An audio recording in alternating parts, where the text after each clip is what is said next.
Good morning.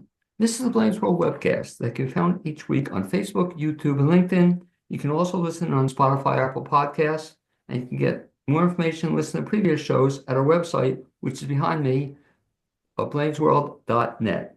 I'm your host, Blaine Greenfield, and here in my Zoom studio in lovely downtown Fairview, North Carolina. And it's my pleasure to be speaking to you tonight with Don Scully. And Don's a retired veteran getting very active in the community. And Don, you can wave to all your fans and friends who are watching this. So give him a big wave. Hi. That's Don Scully. I should mention that what we do each week, we focus on positive news and information about people and organizations in both Western North Carolina and throughout the country.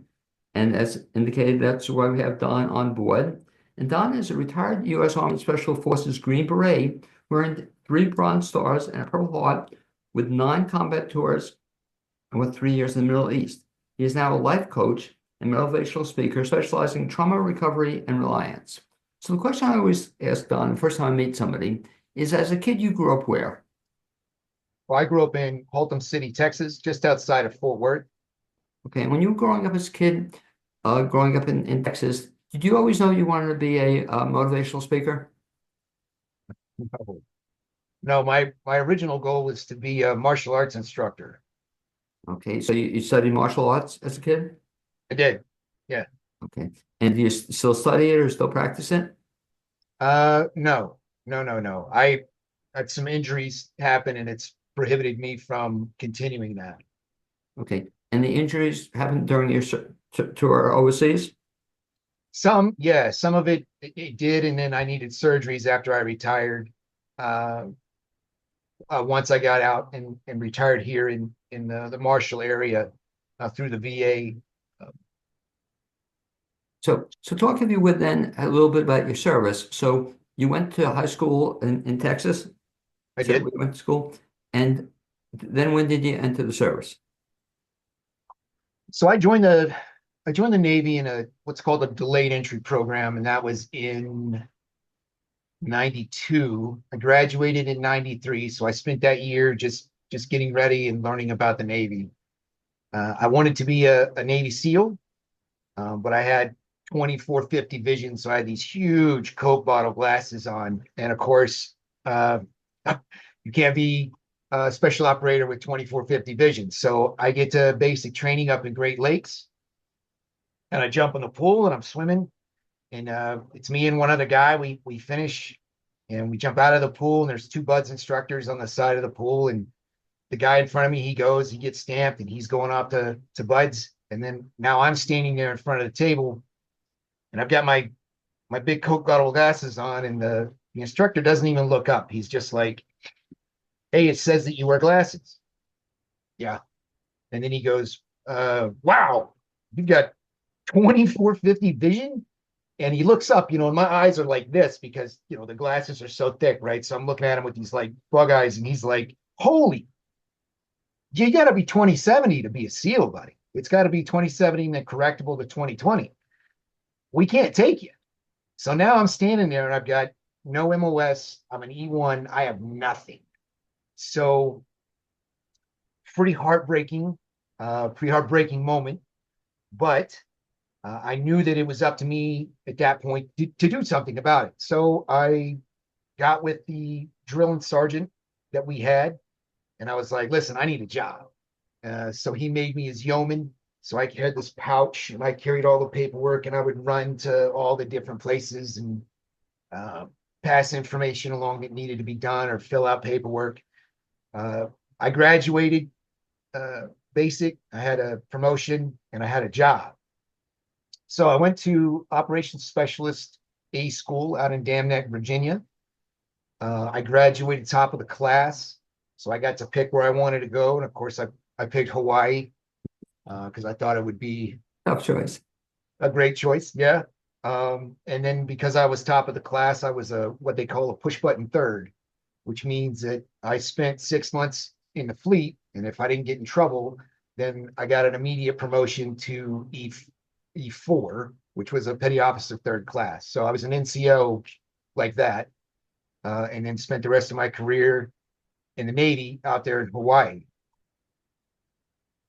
did a deployment in 94 to the Persian Gulf, did a deployment in 96 to the Persian Gulf. In 97, they had just stood up the special boat teams for the Navy, and they needed operations specialists to help run the radars. So I called my detailer, and I don't know what his agenda was, but when I said, "Hey, I'd like to go fill these billets," SEAL Team 5 is out there in Hawaii, and I had spent some time talking to those guys. And I said, "Look, I know they need OSs for this," and they just stood it up. And he's like, "No, no, no, no, no. I have an oiler for you out of Seattle, or I've got a like an aircraft carrier out of Dam Neck." And I was like, "Nope, I'm out." So I got out of the Navy in 97.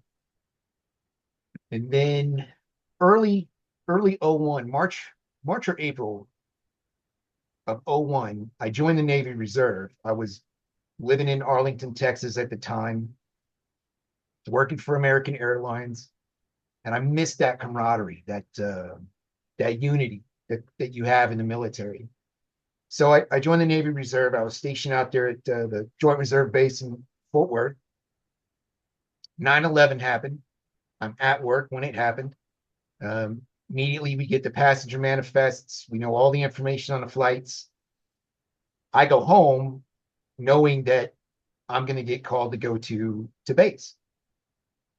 So my Master Chief, I get on the phone with him, and he's like, "Listen, Don, don't even try to come in. The base is shut down anyway." So I sat at home and watched the towers fall, and started thinking to myself, how do I get involved in this? How do I get in?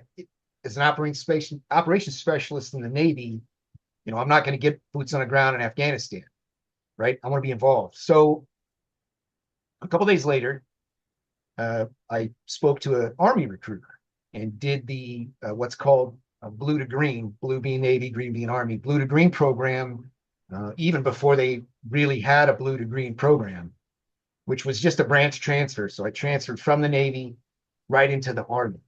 I lost my E5, I became an E4, and I had to go to basic training.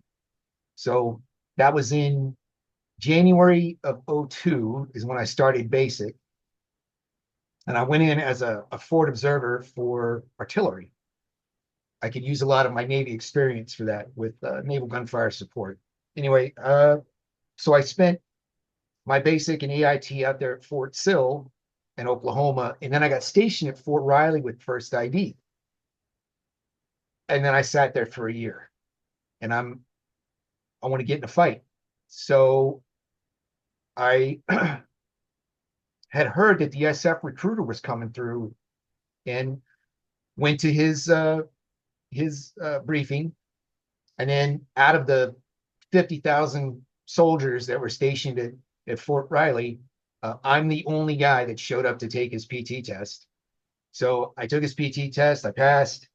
I went to selection in April, May of 03, was selected, and then spent the next 6 months back at Fort Riley waiting for a airborne slot so I could go to airborne school.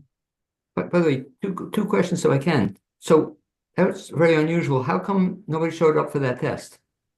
I don't know. I don't know. There were some guys that showed up for the briefing, and it was a video briefing and then a Q&A, and some of those guys were there just to get out of work. It was kind of it was interesting. Like, they didn't really want to join or try out. They just wanted to get out of whatever work they had that day. And during this time, was your vision corrected at all? Or I don't see you wearing the glasses now, or the vision still is the same what it is? No, so my vision, so when I got to Bragg and started the Q course, in between Robin Sage, which at the time for me was phase 4, and language school, which was phase 5, there's 6 total phases, is when I had my eye surgery done. Okay, So you I did had, that. yeah, so at Bragg there, I had LASIK, and my vision's 2015 now. Wow. Yeah. Now, had you had it done before, or couldn't afford it, or whatever the case was, but would that have changed the whole trajectory of your life or career? You know, it would have prevented me from doing anything. Prior to the LASIK, the previous surgery that, the advances in that technology was is they would cut a flap in your eye right on your cornea to make those adjustments. The problem with that is once you're under pressure, either at elevation or at depth, those flaps tend to rip open. So that would obviously disqualify me from doing anything high altitude or at depth. But with the LASIK, because it was a burn and a laser corrective, that allowed me to then uh, go ahead and proceed with that soft career. So all of a sudden now you're a guy in the early 2000s with pretty damn good vision. Where'd that take you then? So you're waiting around then, you said for a year. What happened? Well, so started the queue in November of '03, December of '03, I guess, because I went to Airborne in October or somewhere around there. Went straight through, came out as a commo specialist, in did language school for Arabic, did Sears school, and then was assigned to 5th Special Forces Group. Met those guys, met my team, my first team in Iraq, and that was in early '05, and then spent the next 7 years there.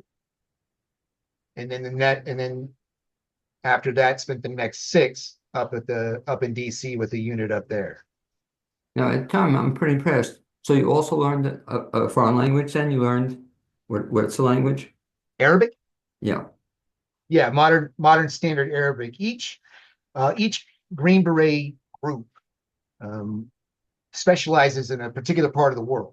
So they'll learn a language that is within that region. So for 5th group guys, it's modern standard Arabic. For 7th group guys, it's generally Spanish, some Portuguese. 3rd group guys, they'll learn in Africa, so they'll learn an African dialect. 1st group guys all spend a lot of their time in the Far East, so that's Tagalog, and some other Far Eastern languages. But as a kid, had you been a good student or a good student at languages? Yeah, I was in the National Honor Society. I was kind of a geeky kid, you know. I had those giant Coke bottle glasses, so um, sports were tough because I had to wear those. Contacts weren't really. We were fairly poor. We didn't have the money for it. But yeah, I was a good student. I was lazy. I was pretty. It was easy for me, so I would sleep in class a lot. Well, but I guess that changed. So when you were in the service, your attitude kind of changed. Certainly, I always wanted to challenge myself, um, to be better and see how far that would go. But originally, when I decided to try out for SF, it wasn't so much that I envisioned myself as a Green Beret or on a team. I just wanted to see if I could do it. And I did. And then, at selection, challenging myself to finish all of the obstacles, to finish all of uh,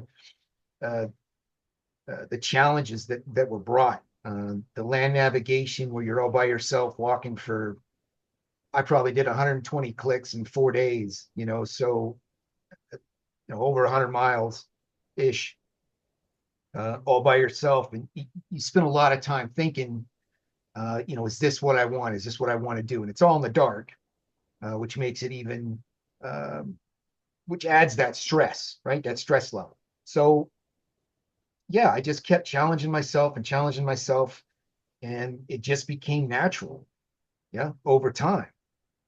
So talk about the fact then that, so I got it, you're overseas, then you said in Washington for 6 years. I was. Yeah. And so then that took you through the 2013 or something around that time. I started up there it was a 6 month selection process, and I started up there right at the end of Okay. 2011, and then was medically retired at the early part of 2016, And so what were we doing in Washington? working for the government. A little bit of everything? Yeah, I was overseas. Oh, you're still overseas. I didn't realize Yeah, that. once I got up there, I deployed to Afghanistan in 2012, and then that's where I was injured. In Afghanistan in 2012, but then you stayed in the service till 2016. Is that correct? I did, yes. Okay. And so then 2016 comes and you're no longer in the service. At that point in time, what did you decide to do? Uh, so my wife was from North Carolina. She was from the Asheville area, the Marshall area specifically, which is about 45 minutes north of Asheville. And we knew we were going to retire in this area. Her parents are from here and her entire family. So we found a rental, luckily, and we're able to get into it. And then we have a family friend who builds homes. So we were able to get a loan and built our home. That started in 2016, late 2016. And then we moved into the house and then moved her parents, her brother, and her sister into the house or onto the property in early to mid 2017. As far as a job, I once we got the house settled, there's a pretty prolific 4-H program out here, but they did not have a pistol instructor, so I got my pistol certification, teaching certification, and taught 4-H pistol for 2 years. Um, my my students all qualified for state their first year and their second year. I ran into one of the girls who's now 19. I started teaching her when she was 11, but the last 4 to 5 years, she's made nationals every year. So I was able to kind of start her on her program. It was really, really good to run into her. Um, Outside of that, my son and daughter were both interested in Cub Scouts. So I became a Cub Master, did that for a couple of years. And then my boy wanted to be a Boy Scout. So stood up a boys troop. There had not been a boys troop here in Marshall in 20, 25 years. The church that was our sponsorship, Presbyterian Church down in Marshall, still had the original flag from the 80s. So they were able to bring that out, and we were able to use that flag. It was pretty momentous, pretty special occasion. And then when Scouts was allowing girls to come in, we stood up a girls troop. And all this happened before COVID. And sadly, when COVID happened, we lost the program because nobody could get outside. So at that point, I just really started focusing on my mental health and getting a lot of the help that I needed that I had been avoiding at that point for about 5 years. Well, what's kind of interesting about your background is it kind of segues into what you're now doing in your next life, if you would. But I think you certainly have enough experiences and stories to share with other people. And so talk about what you're trying to do then as a life coach to bring some of these, some of your background into helping other people. So the big one would be trauma recovery and resilience. You know, Helene was horrible. It was horrific, incredibly destructive. You know, we had no infrastructure set up anywhere in Western North Carolina to handle that kind of damage, certainly of that magnitude. But as bad as Helene was, the positive that came out of it, you know, outside of communities bonding and working together and showing the love to one another and the neighbors helping each other out, was that all of Western North Carolina is now familiar with what trauma is, because everybody in Western North Carolina has suffered trauma. either directly or indirectly because they know somebody that did, or they lost their house, or they lost their driveway, or they lost their job, or whatever it was that washed away, right? There's people that saw some pretty horrific things, not just with body recovery, but their building washing down the river with people still in it. So uh, I'm able to now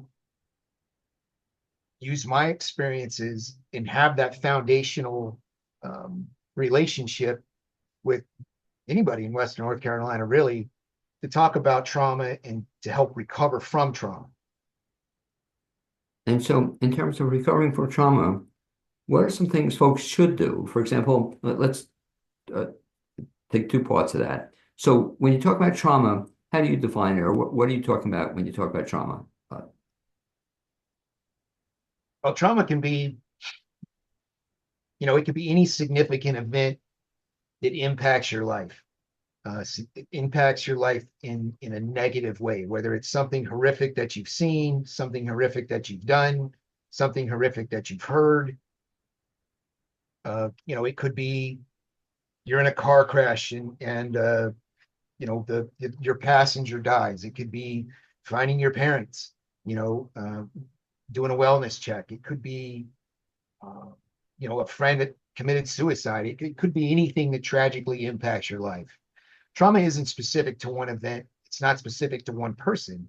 It's just an umbrella term um, that encompasses all of those things. So, if somebody is either going through this or feels they're going through this, what's what's the first thing they should do? Well, the first thing they need to do, that I would recommend that they do, is understand that they're not alone.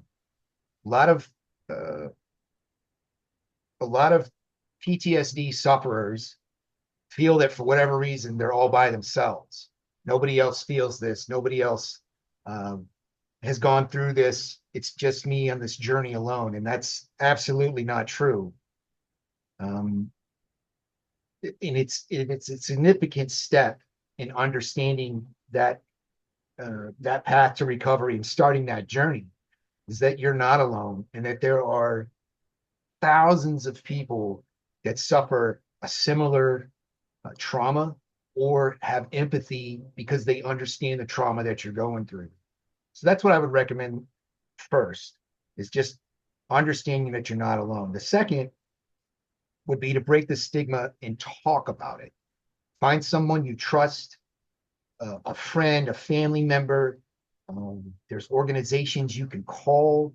There are places you can go, and you can speak to somebody that has that experience with either addressing that particular trauma or that starting on that recovery, or can garner recommendations and point you in the right direction. It's important, really, the more you talk about it, the easier it does become. And it sounds like that's not true. And for some people that's difficult, but it is true. It's funny you say that, Don, because I'm thinking back to my dad, and my dad had served in World War II, and he was actually a prisoner of war, believe it or not, for one day, I think. But the point is, I never heard any stories from him about his service in the war. He never told my brother, me. I don't think he ever told my mother. And I always wanted to know about what happened, and his experiences. And he was in the service for like 4 years, not a word, And back to your point, and he turned out fine. And even though he had some of his own problems, but he just did the opposite of what you said. He just never told anybody about it. And that's kind of a shame in a way, because his life could have been different had he opened up. Yeah, absolutely. It's difficult. It's that stigma, right? And stigma is caused by a misunderstanding or fear, right? Men shouldn't have emotions. Men should be stoic. Men should have some sort of archaic, machismo, antiquated idea of what makes a man, which is all bullshit, right? And we have feelings, we have emotions, and we should embrace and recognize those things. You know, it's unfortunate that the earlier generations didn't talk about it, right? There's Vietnam veterans that, 40 years later, they're still dealing with their trauma. And and we're sitting in the same room together because we have similar experiences, and they're just now talking about it. They just now feel comfortable. They're in their 80s. I mean, I think the average Vietnam veteran's age is 68, 70, somewhere in there, and a third of them have already died. So these are guys that, it not only impacted them, because trauma just doesn't impact you. It impacts you and everyone that you're associated with, most certainly your family, right? So your children, your wife, they're on the journey that they didn't ask to be on, you know? But I think it's good that the idea of mental health and recognizing mental health is starting to change. And so what I hear you saying is so that not only open up, but try to find, and we'll talk about the process in a second, try to find somebody, group, nonprofit, whatever you can find, who's willing to work with you Sure. on some sort of basis. And so let's talk about, Don, something you're going to be doing, and you're already starting to do, but you're getting out of the community, you're working with different groups. And very impressed because I know there's an upcoming, I love the name of it, Respond to Mental Health and Wellness Summit hosted by Heart of Horse Sense. Yes. Let's talk about that. And what is that, by the way? What's that event? So Heart of Horse Sense is located out here in West North Carolina. They're in the Mills River area, and it's an equine therapy farm. So they bring out veterans, they bring out people that are suffering from trauma, and they work with horses. And horses are ginormous animals, right? And they really they get a sense of what you're feeling, and then will react based on that. So here you are standing in front of this, couple 1,000-pound animal with a head the size of your torso, and all of a sudden it's resting its head on your shoulder to help calm you down. And you don't even know that, right? You don't feel that anxiety. You don't feel that imbalance. But then that horse is there, and all of a sudden your heart rate goes down, your anxiety is lower, you're calm, in just that sense of wellness. So that's what Heart of Horse Sense does. And they're Have you ever worked with horses? I have, yeah, at Heart of Horse Sense. Okay. So Shannon and Richard, who are the executive directors and owners of the farm out there, Shannon and Richard Knapp, have decided that they would like to throw a first responder summit out there at Heart of Horse Sense. It's slated for the end of April, so just in a couple of weeks. And they're looking to just help all these first responders who suffer trauma or may have suffered trauma through Helene, just kind of get them out, and let's talk about mental health. Let's let them know that there are organizations, there's anonymous organizations, there's all types of resources out there to help our first responders. It's when I was a special forces operator, we didn't give a lot of hugs to each other, right? We certainly didn't talk about feelings. And if one of the guys had said something like, "Oh, I need to talk to you guys about something that we did," then that dude's stuff is in the hallway. He's finding another job, right? Because now I can't trust him to pull the trigger. I can't trust him to stay cable on target. I don't know what he's going to do, right? So if he's sitting in front of me and he's crying about something we did, well, I want nothing to do with that. So we would ostracize that guy, and that's the wrong answer, right? So because he's dealing with something that all of us are dealing with, he's just brave enough to say something about it. So we should recognize that, number one. Number two, the answer is to bring him in. Bring him even closer in. Bring her even closer in. Let's talk about this. It's normal to feel that way, right? And if we had done that instead of throwing his shit in the hallway, then the team would be stronger, right? The team would be that unity, that foundational unity would be stronger. The understanding amongst us as human beings would be stronger. It's not that the guy can't perform anymore. It's just that he's dealing with things that normal people don't deal with. And it's interesting. I think studies have shown what the average person will suffer something like 2 or 3 traumatic events in their entire life, right? Significant traumatic events. A first responder and a combat veteran, you know, we could suffer 2 traumatic events in one night, right? Um, so And just listening to you, I'm thinking the same exact thing. In your life, we won't ask you to count how many experiences you did suffer, but I gotta believe there are a bunch, yeah, more than one or two. Like I said, in my lifetime, point well taken, maybe one or two times, but not, can you imagine every month, every year, to have repeated exposures on this? At the conference, what will you be speaking about? I personally will be speaking about resilience, so trauma and resilience. Um, my focus is on acknowledging and recognizing that trauma exists, breaking the stigma that surrounds it, as in you're you're not a tough guy if you cry, right? That's horseshit. It's okay to cry. It's okay to have feelings. It's okay to feel what we feel, right? And it's also okay to talk about it. The resilience part of it comes from decisions that you make. And resiliency really is about, who you spend time with, what you talk about, and then habits that you adopt or break.